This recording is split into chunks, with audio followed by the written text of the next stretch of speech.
Did anyone order a really active period of winter weather? Because that is exactly what is coming up. And in this video, we're going to be diving deep into all of the details.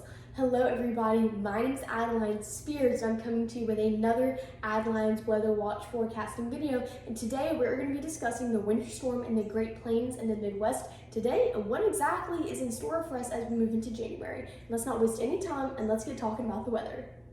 Alright, now we're looking at the precipitation map for Monday, January 8th.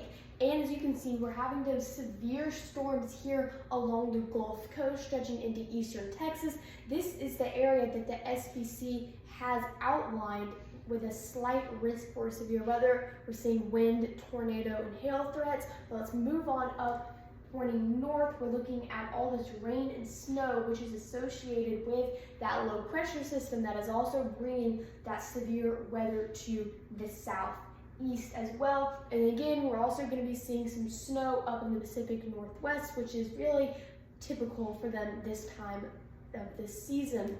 Now let's look at the precipitation map for January 9th.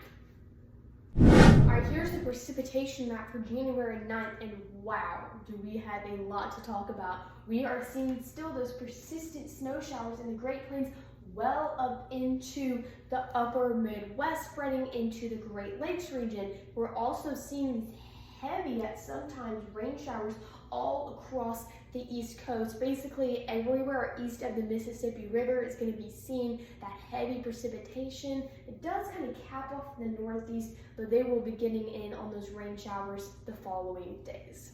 Alright, here we're going to be looking at some snow totals. We're using the HRRR12Z. I believe the timing is going to be at about Tuesday morning, midnight, 12 a.m. And we're seeing those really heavy snow totals over here in eastern Nebraska. It's really localized to the border of Nebraska, Iowa, Kansas, and even a little bit of Missouri is where I think we're going to be seeing those snow totals potentially in excess of a foot in a few areas over here. In St. Louis region, we'll be getting in on some snow later Tuesday, just not at that time. We're looking at a different model now. We're looking at the NAM 3-kilometer CONUS model. And this is the same time, midnight, early Tuesday morning. This model is a lot more conservative than the HRRR was. This model really shows those foot accumulations just wiped out of even the range of possibilities, just capping it down to those 6 to 8 inch totals. But still, the areas are the same. The models are consistent on where we could see the potentially heaviest accumulation. Again, the border of Nebraska, Iowa, Kansas, and Missouri. Keeping the same model, just tweaking the time a little bit. Now we're looking at late Tuesday night, just before midnight.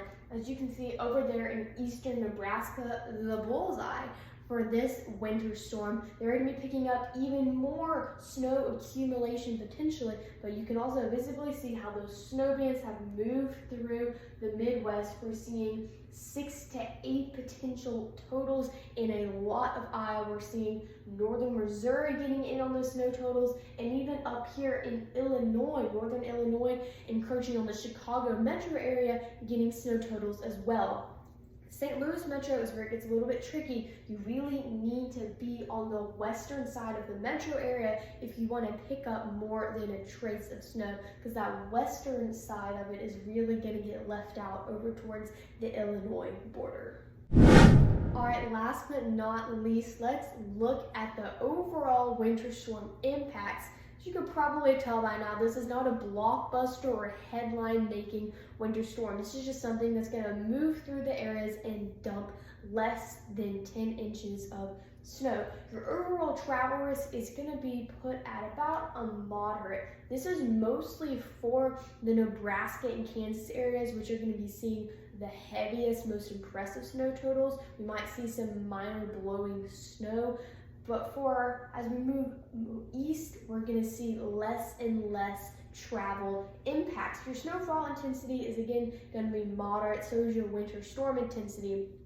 The only reason it's that high is again because of the Great Plains, how they're going to be seeing more intense snow totals. The eastern side, this is really nothing crazy. It's your typical January snowstorm for this area of the United States. And this is going to wrap up my weather forecasting video covering all the details about these snowstorms that are moving through the northern portions of the US right now. I hope you enjoyed it. I hope you learned some, and I will be back again before you know it with more Adeline Weather Watch forecast videos. Just know, no matter rain or shine, you can always trust Adeline for all of your weather updates, and I hope all of you have a great start to your week.